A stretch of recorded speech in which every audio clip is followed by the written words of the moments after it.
It has quite literally been an entire freaking day ever since this girl over here decided to change into her white lab outfit. And she hasn't even put it on yet. Talk about being a generic teenage girl. Hey, how's it going, everybody? My name is Raved and welcome back to another episode of Let's Play Pokemon XD Gale of Darkness. In the last episode, we had a rather bittersweet battle over here next to the elevator in the current generator room, as well as witnessing some girl who did not want to change her white lab outfit and encountering someone who was falling asleep during the middle of a freaking generating current situation. And in this episode, we are finally going to be going up the elevator. So, I want to ask you guys right now, what comes well with water?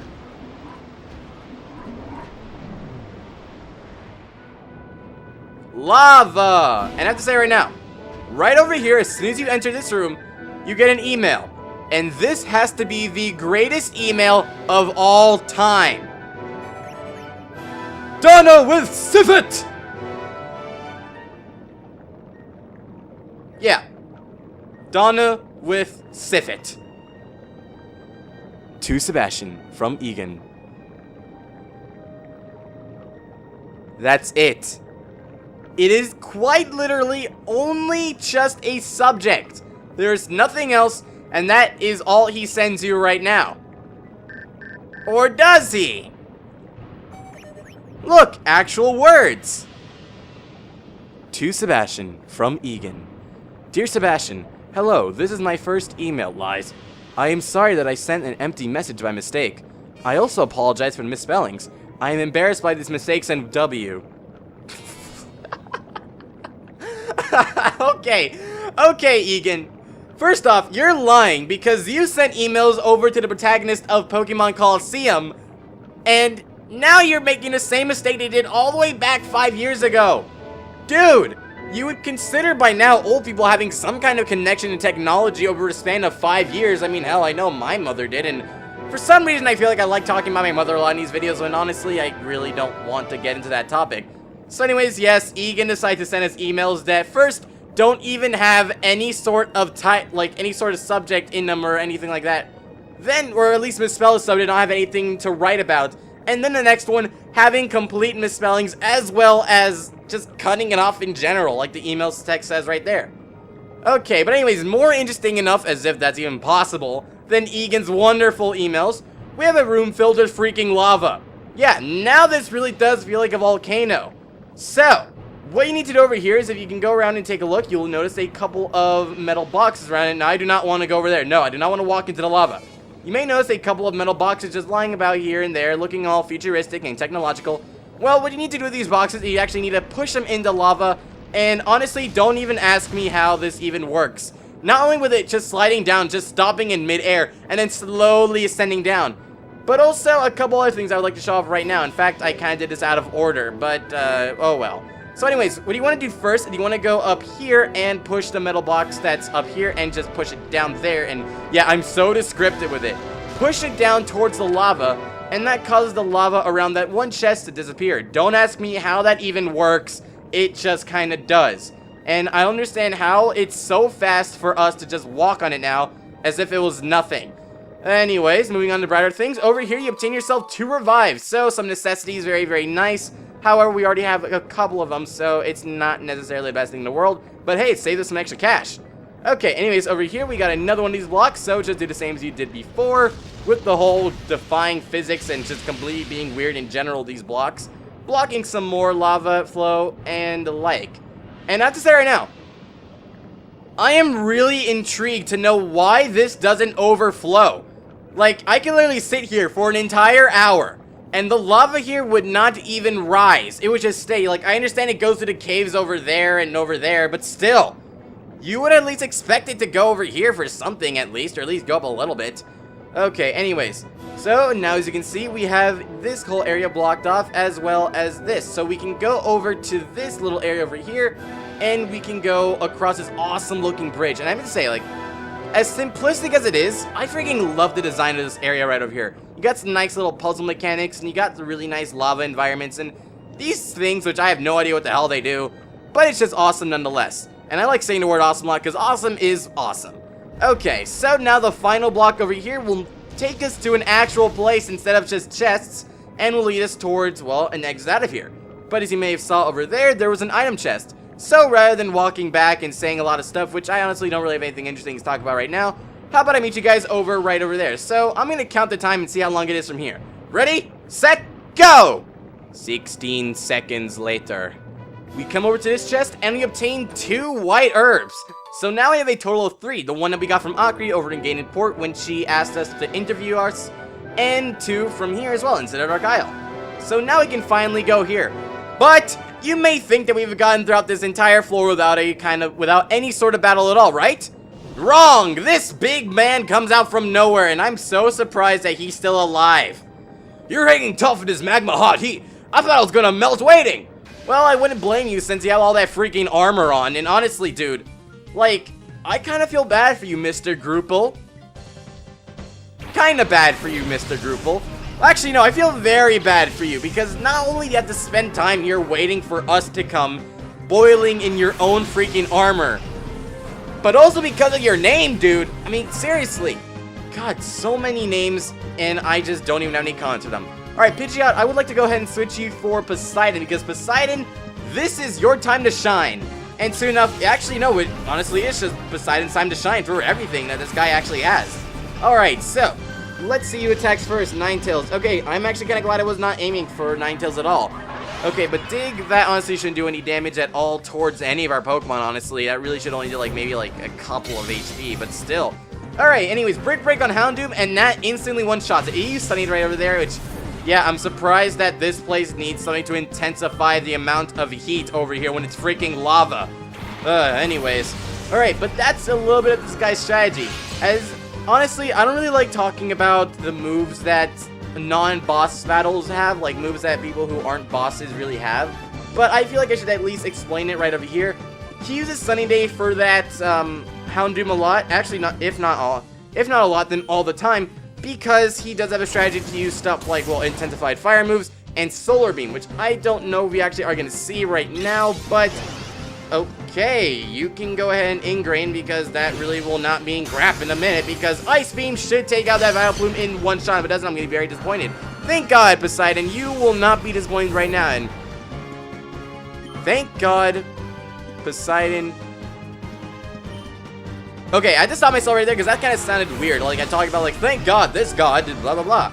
Anyways, this guy over here has a Shadow Magmar. You're wondering why I decided to show this fight. Well, in addition to the fact that this is probably going to be one of the only fights we see this episode, I actually wanted to go ahead and show you that this guy is a Shadow Pokemon. I almost had like a little bit of speech impediment there, my bad. Alright, but anyways, Shadow Magmar, honestly, I like Magmar.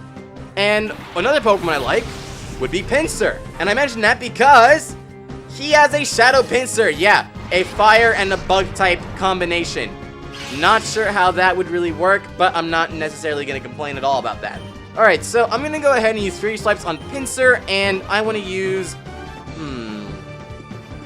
I'm pretty sure if I use Water Gun, I'm going to one-shot that Magmar, so I would play it safe and use Bite. Alright, but anyways, talking about Magmar. Honestly, I like Magmar, and I would like it a lot more. Hell, it would even be the fire Pokemon of our team should this be Gen 4 because of Magmortar. And I honestly wish that we could, because Magmortar is a freaking epic Pokemon. I love Magmortar a lot. But Arcanine, since it's all we could get right now, except, you know, like maybe Vileplume, what am I talking about?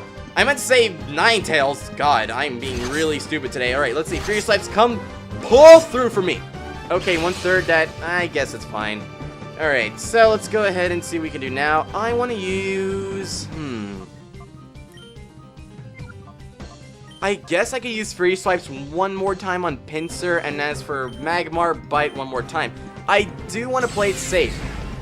Of course, this episode could not be possible without any kind of interruptions. Of course not. Oh, well. Anyways, sorry for that interruption over there. As you know, I always get interrupted by a lot of things, not being the art festival anymore, but rather just being regular interruptions from people and phones alike. Okay, so I say we play it really safe and use Brick Break on a bug Pokemon. I will not do a whole lot, but I figured I might as well try that. And Wing Attack on Magmar. I just want to try and get into a reasonable amount of HP so I can use some lesser Pokeballs. And I meant Snuggles, you're dead. Okay, I completely forgot that you were close to fainting. I could not pay attention to that because I was interrupted by people. Oh boy. Alright, so I'm gonna go ahead and use aggravation this time around. Because right now, shadow moves will not be that effective against it. Even though it will be super effective, the thing is, well, aggravation is our defensive wall. So this really should not do a whole damage all overall, but oh my god, Pidgeot, are you okay, girl? Jeez, that did a lot of damage. Okay, now I really do want to catch these Pokemon as soon as possible, and yeah, Wing Attack did a lot more than our petty little Bite Attack.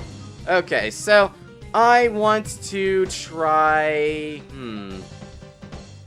Alright, I think now it's time that I finally go ahead and capture that Magmar. I'm gonna go ahead and use one of our Great Balls on Magmar, and as for Pinsir's turn, I say we attack with a Steel Wing. Yeah, Steel Wing would be good enough.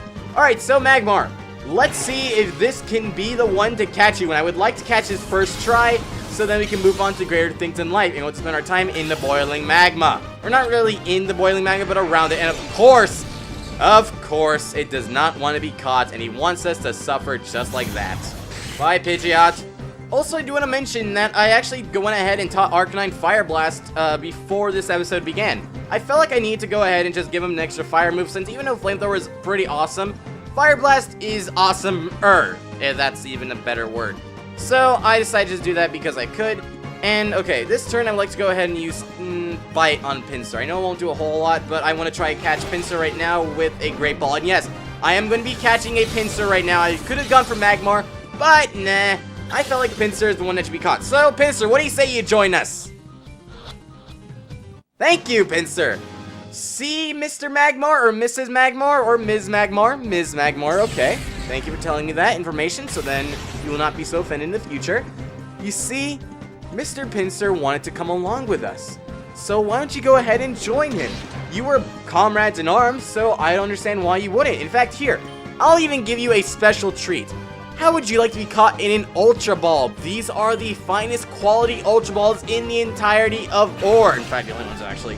So how about you go ahead and get in the ball, and you soon enough can be part of the one amazing team of Pokemon that will be ready to be purified by the end of this Let's Play. There you go, Magmar. See? Wasn't it so easy? Okay. Anyways, now with that whole thing being done said, we have defeated Groupal, and yet... Dude! I was fighting with a fire Pokemon, and you had a fire Pokemon, and we're around freaking magma!